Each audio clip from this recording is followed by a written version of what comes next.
ये नहीं है, नहीं तो आपको नाम दे दो और तुम ऐसे करो, ठीक है, वो छोटे मोटे राज तो आपको मिल ही जाएंगे, लेकिन आप यहां दृढ़ नहीं हो सकते। ज्ञान के बिना आप यहां रुक नहीं सकते, और ज्ञान से ही आदमी को पता चलता है, आत्मा को, कि कौन सा अहित है और कौन सा हित है। आप यहां उद्देश्य लेकर ये आओ कि हमारा जन्म और मृत्यु का रोग कटे। ये रोग नहीं कटाती, छोटे मोटे रोग तो एक कट गया तड़के दूसरा शुरू हो जाएगा।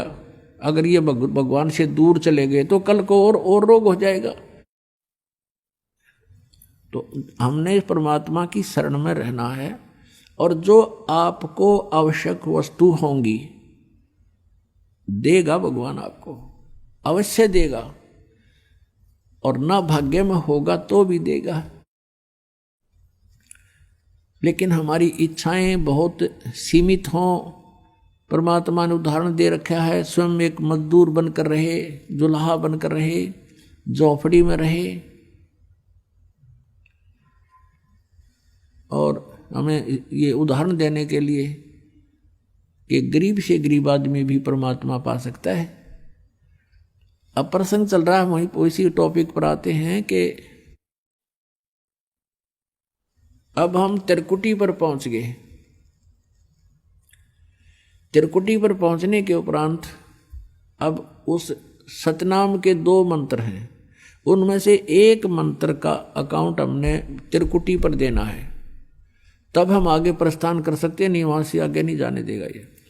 तो वहां परमात्मा आएंगे इस दास के रूप में, गुरु के रूप में, और जिस भी पुण्यात्मा की जैसी आस्था इस दास के प्रति आज बनी हुई है, तो त्रिकुटी पर भी ऐसी ही होगी। इसलिए परमात्मा कहते हैं, गुरु मानुष कर जानते ते नर कई अंधे हैं वो, और महादुखी संसार में फिर आ गई यम के फंद। आपने गुरुजी को परमात्मा के तुल डील करना है। ये दास भगवान नहीं है, मुझे अपनी औकात का खूब पता है, लेकिन आप जी ने इस दास को एज ए रिहर्सल और इस जन्म मृत्यु के रोग की इस प्रॉब्लम को सोल्व करने के लिए, हल करने के लिए मानना पड़ेगा गुरु जी हमारे भगवान हैं। अब जैसे एक ऋण, गणित के अंदर ऋण का एक प्रश्न आता है, उसमें मूलधन ज्ञात करना होता है। वो मूलधन करोड़ों अरबों का होता है, रुपए का। उस करोड़ों अरबों रुपए के मूलधन को प्राप्त करने के लिए सपोज करना पड़ता है, मानना पड़ता है, मान ले मूलधन 100 रुपये, और फिर उससे हमारी वो प्रॉब्लम सोल्व हो जाती है। फिर उस 100 रुपये मूलधन नहीं है, लेकिन 100 रुपये मूलधन माने बिना वो उस प्रॉब्लम हल नहीं हो सकती, वो प्रश्न हल नहीं हो सकता। और 100 रुपये मूलधन मानते ही वो प्रॉब्लम हल हो जाएगी, और वो मूलधन मिल जाएगा जिसकी हमें तलाश है। तो इस दास को आप जी ने गुरु को सपोज करना पड़ेगा, गुरु इज गॉड, और ऐसे नहीं मानोगे तो आप फिर जहां भगवान होगा इस दास के रूप में, क्योंकि परमात्मा ने आपके पहचानो। अगर दूसरे रूप में खड़ा होगा तो आप बात भी को नहीं करो, और इस दास के रूप में आएगा तो आप जाते ही दंडवत प्रणाम करोगे, जैसी आपकी आस्था, यानी वो फिर अंतःकरण देखेगा। यहाँ तो आप झूठ भी बोल देते हो, कोई बीडीपी हो भी नहीं ना जी, ठीक से मेरा नाम, मैंने कोई मर्यादा भंग नहीं करी, या कोई और अन्य पूजाएं करता है साथ में, तो वो तो वहाँ जाकर तो आपके समक्ष फिल्म चल पड़ेगी, और आपका कैसा भाव है गुरु जी के प्रति वहाँ पता लग जाएगा। गुरु मीन भगवान के प्रति।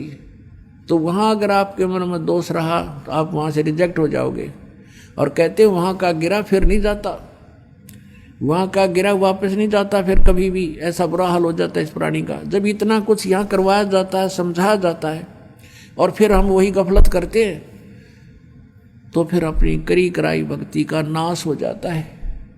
त्रिकुटी पर जाकर के परमात्मा आएंगे, वह बहुत बड़ा मेला लगा होगा, इंटरनेशनल एयरपोर्ट है।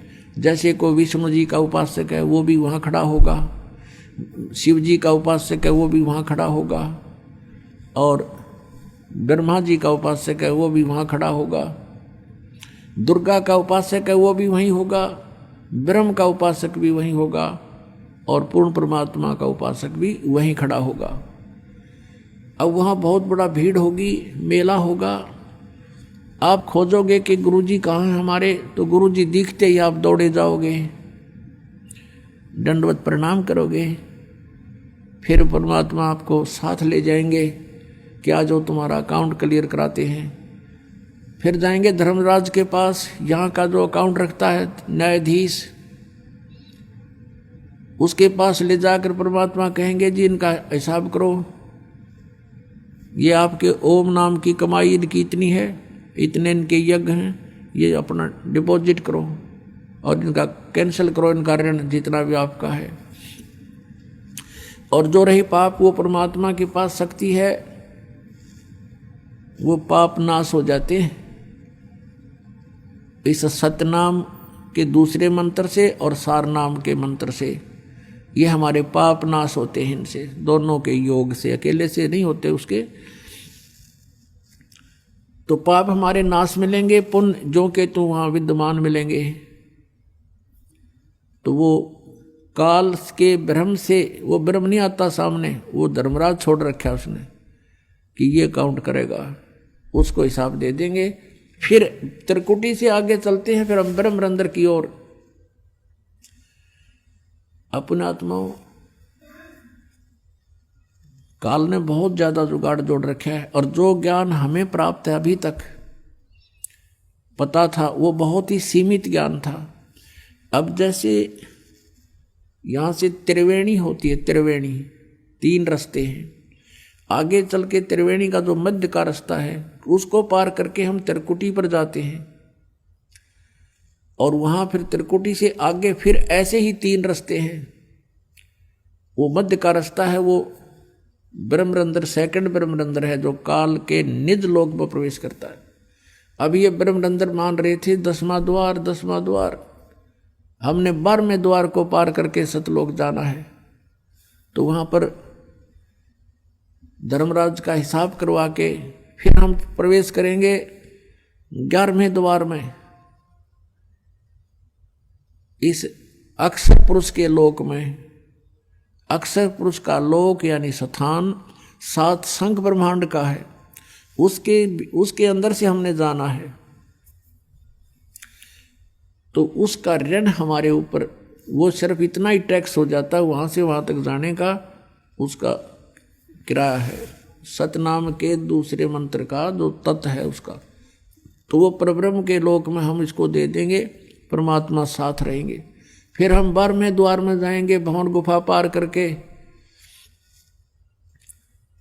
और वो सतलोक प्राप्ति होगी उस तीसरे मंत्र सार नाम से।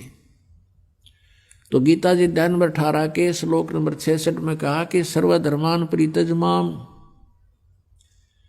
एकम शरणम व्रज, मेरी सतर्के सभी पूजाएं मुझे छोड़ दे, मुझे दे दे, फिर उस एकम सर्वशक्तिमान की शरण में जा। तो इस प्रकार व्रज माने जाना है, आना नहीं है, ये गलत अनुवाद करके।